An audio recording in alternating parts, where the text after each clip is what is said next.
Listen up. There's no more excuses. We're empowering those who want the hustle by exposing the status quo. The days of ordinary are over. It's time to crush mediocrity and start discovering your greatest potential. Welcome to the Hustle Nation. To the Hustle Nation. To the Hustle Nation. To the Hustle Nation. Welcome back to the H.U.S.T.L.E Nation podcast. This is episode number 6. Thank you so much for tuning in to another episode.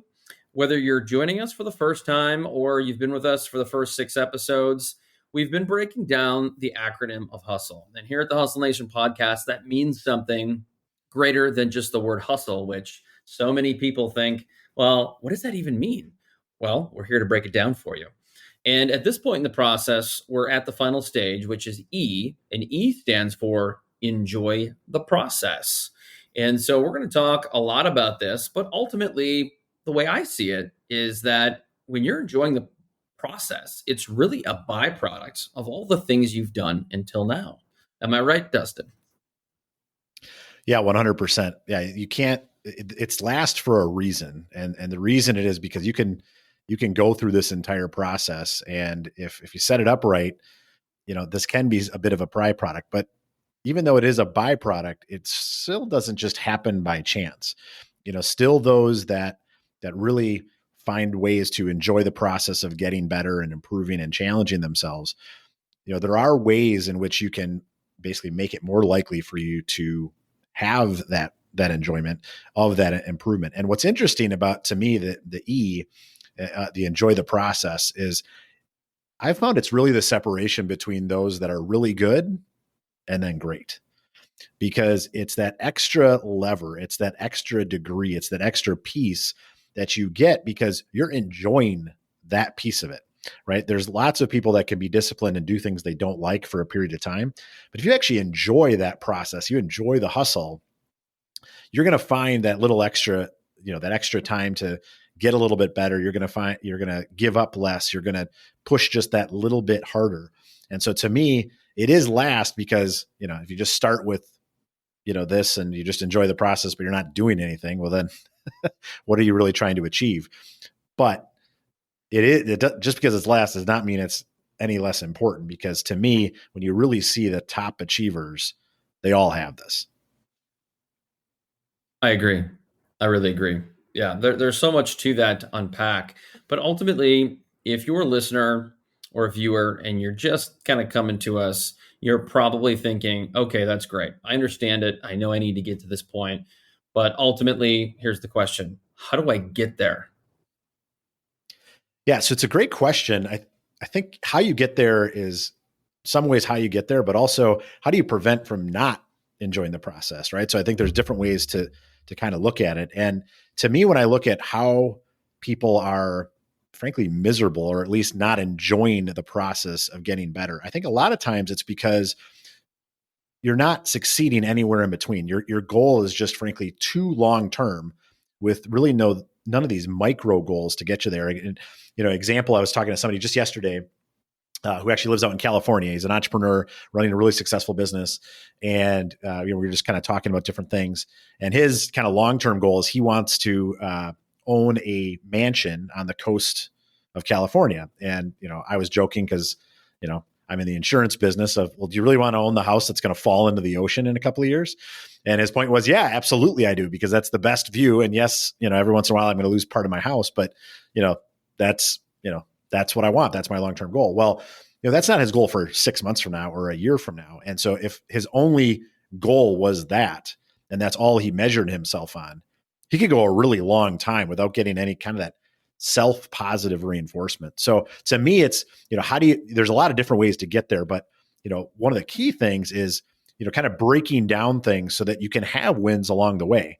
There's actually a book, it was written by the admiral, a Navy SEAL admiral, William McRaven. It's called Make Your Bed Every Day. It actually got a lot of popularity because he had basically a video of a commencement speech that he did where it was about make your bed every day. And he talks about, the Navy SEALs and all the different things that he learned. But at the core, it started with every day as a Navy SEAL, they had to do this task, which at the time seemed mundane and useless. And how did this fit into the overall piece? Which was they had to make their bed a very specific way. And they would get judged every single morning on, was it done correctly and was it done perfectly? And his point is it seemed like a small thing, but what it allowed is every morning they would wake up and they would accomplish a task for the day. And his concept and his mindset was really, it doesn't always have to be the big thing, but knock out that thing right away in the morning so that you can say, look, I accomplished something today, because we know wins build wins, success builds success, positivity builds positivity. And so his idea is it gets the ball rolling basically for the day. And so if you haven't checked out the book, I highly encourage it. It's a quick read, but it's a great read.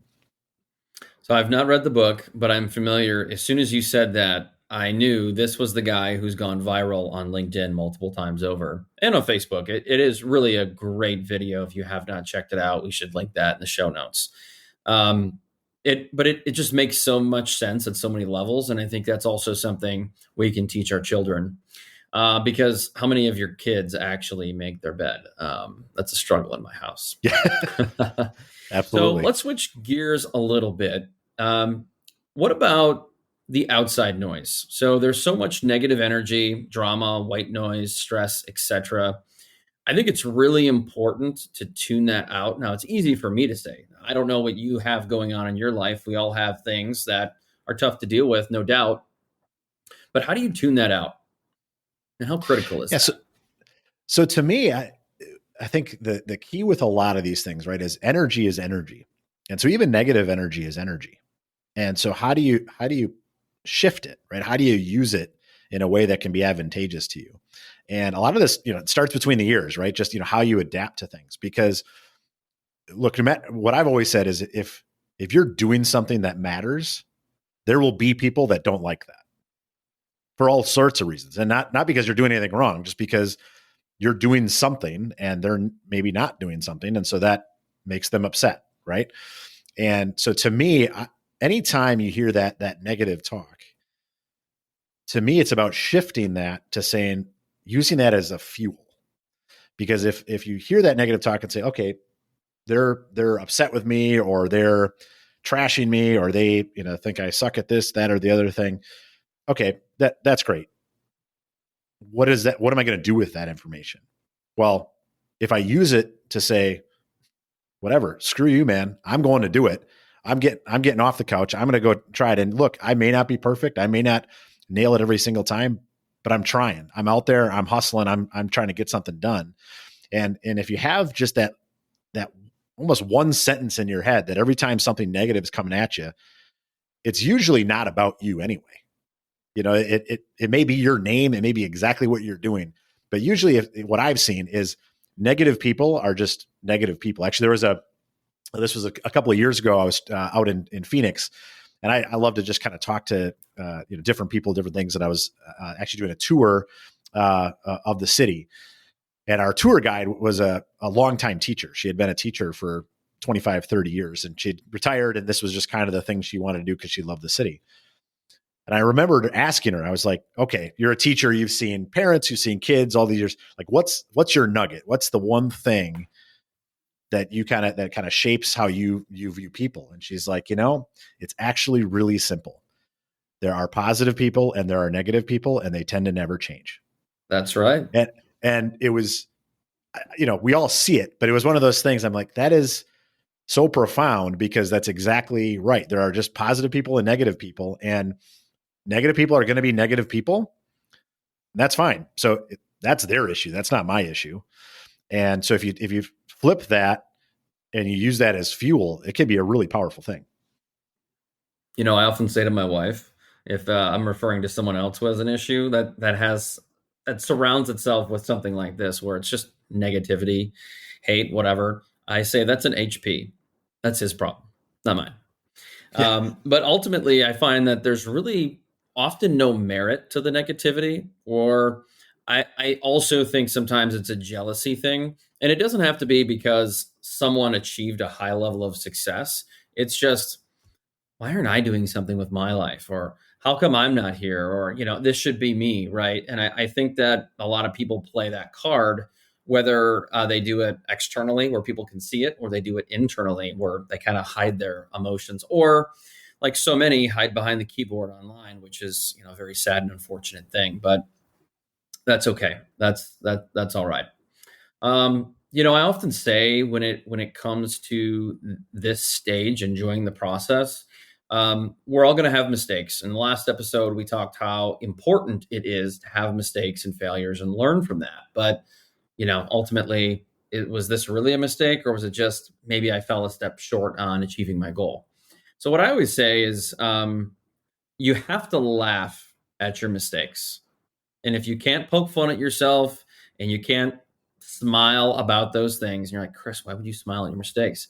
Because I truly believe if you can't enjoy the process there, you'll never be able to enjoy the small victories and the small things in life. And that is so important. So whether that be, just an opportunity to sit and hang out with your kids on the couch, or if that is, you're out taking a walk in nature, or you're feeling so thankful to wake up every day because you got another opportunity to crush your goals. I think that's a really important mindset to have. And everybody needs to kind of just smell the roses and enjoy what we have, because we're going to make a lot of mistakes. The most successful in the world, people in the world have done so. And so you can't get yourself down, because there's plenty more where that came from, right? Yeah. And it's interesting because it's at times you make that mistake and you know it right away. But there's a lot of other mistakes that time tells you made a mistake. And, to your point, the ones in the moment, those you gotta laugh on. Right. And it's the long-term ones sometimes that in the moment you take it really personally. You take it as a really difficult thing, but in the long run, then you can look back and laugh at it. And, when we talk about like that negativity and things like that, right? You talk about the external, but, to your point with this, a lot of times it's the internal that can be almost more devastating than the external, because, you may not be, adjusting the external the right way. But I know even for myself, a lot of times I'm my own worst critic. I'm my own negativity more so than even the outside world would be. And it's how do you challenge that in a way to a positive outcome as opposed to something that tears you down? I think that's okay, though. I think there's some there's a healthy aspect to that. Just like we talked about the imposter syndrome back in episode 2, it's healthy. It's healthy. It's good to be your own worst critic, because that means you're striving for better. You're always striving for better. And the one caveat I would say in this conversation, and I've said it before, is do not strive for perfect. I just don't believe perfect exists. Now, if you want to say, hey, nature's perfect, okay, great. That I can maybe get behind that. But in terms of batting 1,000, who bats 1,000? I mean, you name any quarterback in the NFL or any athlete in the NBA or any sport you want to, nobody's 1,000 out of 1,000. And so I think if you can get away from that, you'll open the door to actually embrace some of your shortcomings. And if you say, hey, wow, you know what? I'm glad I made this mistake, because if I didn't, maybe I would have continued making it and then never reached my goal. So I've heard people like Gary Vaynerchuk say all the time, hey, you know what? I'm grateful for my L's. I'm grateful for all my shortcomings, because if I didn't have those, I would never be where I am today. And so that's where I say, I think you can find some joy. And I think you can maybe even find just some sense of like, oh wow, I figured this out because I failed. And so find the good, find the silver lining in everything. And I think there's always a silver lining. And say, hey, you know what? Maybe I can't bat 1,000, but maybe I'm going to try to bat 40%, 400, Yeah. which, by the way, in Major League Baseball is pretty unachievable. Yeah, exactly. And recognize the progress versus the lack of perfection. Right. And by recognizing that progress each and every time, I mean, you see it with people in all sorts of things, right? Like if you use like weight loss as an example, right? People look at it and they say, well, I'm only going to lose a pound or two a week. Well, what's that? I mean, I just want to lose 25 pounds. Well, Yeah, I mean, I would love to weigh what I did when I was a senior in high school too. That'd be awesome. But you know, what really is my target, and more importantly, not what's my target 3 years from now. Like, okay, what can I just do this next week? What can I do today? What is that progress? Each and every day. Because if you recognize that progress, you can celebrate it. And I think a lot of times, and we've talked about this a little bit, is the self talk piece of it. And a lot of times we get in these circles in our head. But what I've found, and it sounds goofy, but if you talk to a lot of high achievers, we all do it. Actually speaking out loud to yourself in a positive way. And Do you want me to talk to myself? I do. My wife already thinks I'm crazy. Yeah, that's exactly right. And I don't know what, I'm not a psychologist. I don't know. And maybe I'm just full of it, but for whatever reason, when you say something out loud, it's more likely to come true in my mind, and it gets your head a little bit right. It's really easy to get in those negative loops. One example I have is this actually wasn't all that long ago. This was maybe 6-7 months ago. It was earlier in the year, and I got in. I'll never forget it. Like every morning, I'd be getting ready in the day, and I kept on saying these things like, "Man, why can't I just do this? And why can't we just do this? And why are we not accomplishing this? And why isn't this getting done?" Right? And I was talking to myself about all the open loops and the things that I wasn't achieving that I wanted to achieve, and it was consuming me. And so it was every morning. That's how I started my morning, not really thinking about it. And because I'd kind of gotten out of some of the other practices, which we'll talk about, that are more positive, and I was miserable. Like I was just a bad attitude for a while, because it was just every morning I'd wake up and I'd start off every day and just kind of that can't do negative mindset. And, it's really when you get back to, and again, this is what, to me, the hustle piece is so important, is because we all need that kind of North Star to go back to and say, this, I often say, a lot of these things, they work so well, you stop doing them. And it's how do you get back to those things that work so well? And so, even just that, as we talked about, that daily gratitude of just, it's amazing if just every morning you wake up and you just think of a couple of things that you're thankful for, right? That you're grateful for, that are positive in your life, and just how that shifts just how the lens in which you see things for the day. And that doesn't mean bad crap doesn't happen and you never get in a bad mood after that.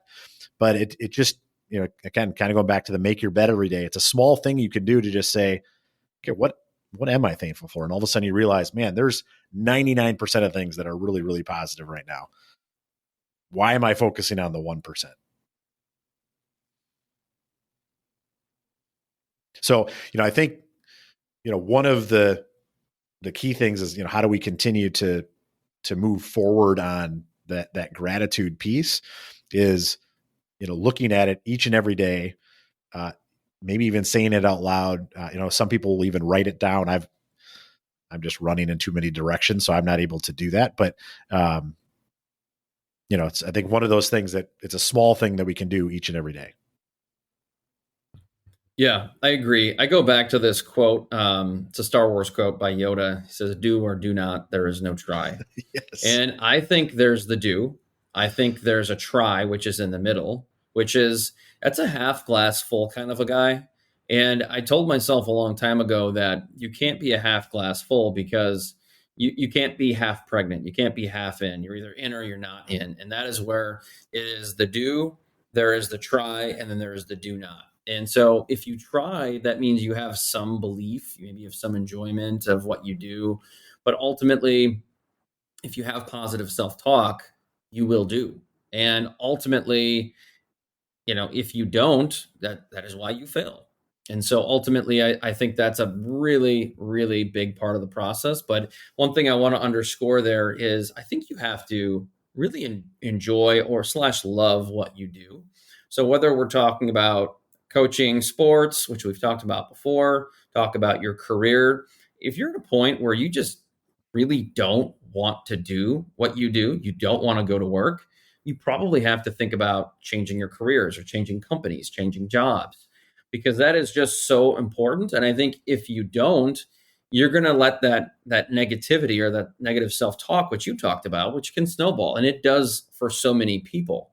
And so find something that brings you joy, whether that be a hobby or anything, and implement positive self-talk. I, like you, for a long time, I had kind of a clouded mind when I was young, and it was, well, why isn't this happening to me? Why don't I have this kind of luck? But it was ultimately I wasn't getting to the point where it's like, oh, I'd love to have a podcast. Well, you're not going to have a podcast unless you make a podcast. So, and you know, no one can do it for you but you. So it starts with you. It starts with the positive self-talk. And I think then you can adjust your mindset. And once you have that mindset, now you're enjoying the process, right? Yeah, absolutely. And we see it, the top achievers enjoy that challenge of themselves. They enjoy those micro competitions with themselves or with others, right? It's you set those goals for yourself. And, we talked a little bit about goal setting previously, and, the power of small goal setting isn't just the setting the goal and the focus. It's the fact that you can achieve something, celebrate it, create momentum, and continue to move forward. And, if you look at like, Kobe Bryant, right? If you ever, listen to how his view of practice was, he would openly say he enjoyed practice more than the games. And when you think of, high achievers, it doesn't mean that they don't like the results. They don't like the showtime, right? It's not like Kobe Bryant didn't enjoy winning the NBA finals. I mean, that was a very positive environment for him, a very positive moment for him. But the reason he enjoyed practice, if you listen to him, it was because it was the strategizing, it was the challenging each other, it was the getting better and thinking through how, the finals isn't for another 6 months. How do we get better today, and how do we better prepare, going forward? And that, you see that theme time and time again from those that are the highest achievers, is, finding that joy in some cases in the things that a lot of people don't find joy in. Right. And to your point, you still got to like it, right? I mean, if you don't like basketball, you're not going to find a lot of joy in practicing basketball, right? So you do still have to find the things that you have joy in, but then, again, changing that mindset of, no, this is getting me closer to my goal. So I love this part. And you bring up a great point, which is you need to have a passion for getting better. And if you are enjoying the process, if you love what you do, and if you have adapted this hustle mindset, I think people will have a passion. They'll have a thirst, as we talked about in the last episode, for getting better. And there's so many ways you can do that, but maybe that's what you need. Maybe you need that thirst for learning and improvement to help enjoy the process, to get better at what you do. And I think whatever it is, you should challenge yourself. Like Kobe and Michael Jordan would challenge themselves in practice or every season, set goals. And I've mentioned before, maybe this is learning a new language, learning a new skill, learning a new software, getting a certification, maybe going back to school, get your MBA or your doctorate. There are so many things you can do. And when you arm yourself with this additional talent and knowledge, I think you feel more powerful, more dangerous. And I mean that in a very good way, obviously, but then you'll have the skill set, you'll have the opportunity to get better. And that's what excites me. I mean, I've always had the passion to get better. I just didn't have all the pieces of the hustle mindset put together to understand how to get from point A to point B to point C. You bet. Yeah, absolutely. And what's the other piece of it is, this is another part of hustle that it's very contagious. If someone is positive and they enjoy the process of getting better, as a leader, if you want to make not only yourself better, but your organization better, what better way than to show people how to enjoy those things, right? And get them more joy out of it. If the Kobe Bryant example, right? When he was in practice, it wasn't just about even making himself better. It was making those around him better, right? And finding ways to challenge each one of them to just get a little bit more on what were their triggers and how do they just get a little bit more and so they can achieve their goals as well. And I think, as leaders, that's the other piece of this is, as we go through all the hustle, what's amazing to me about hustle is it's not just about you. If you do it, from a leadership perspective, it's amazing how it spreads. I mean, who in their right mind doesn't want to hustle a little bit more if they see someone else do it? That's why, in so many ways we are who we're surrounded by. And to me, this enjoying the process is another big piece of that, right? If you're doing all the hustle, but you're miserable and your body language sucks and you're always negative and things like that, people are not going to be all that excited to follow, versus if you're enjoying the hustle and you're cranking it and you're enjoying that piece of it, people are more likely to want to come along the ride. Yeah, it's funny you say that. So I wrote a book a long time ago, and one of the elements in my book, it's very similar, as you know, because you've read it, but I actually challenge people to take this mindset and infect someone else with it. So teach someone else this mindset, because as I say, you'll learn a lot from teaching. I even if you're not a subject matter expert, if you go to coach your son or daughter's soccer team and you coach them, you're going to learn a shit ton of stuff. And so I think it's very important to go do that. But if you've come this far, maybe you've gone through the first 6 episodes of the Hustle Nation podcast, you're like, you know what? Maybe I'm not sure I get it. And that's okay. I really believe that that's okay. There's probably one element, maybe 2, that you're just missing from this puzzle. And so I would encourage anybody is to sit down with a colleague or someone who's successful, or even turn on a documentary, whether it be The Last Dance about Michael Jordan, or the Redeem Team, that is a story about how the NBA, essentially the Olympic team, went from losing to becoming very successful. And I think what you'll find is you'll learn something about what makes these people different, and their mindset, their approach to work, their approach to practice, which is kind of our daily grind, if you will. And you'll find those missing pieces somewhere in there. But hopefully, as we continue to churn out more episodes and we have guests and different topics that come up, you'll be able to continually put that puzzle together. And like anything, I always say that whether it be the hustle mindset or it be getting better at golf or name anything, success is ultimately a recipe.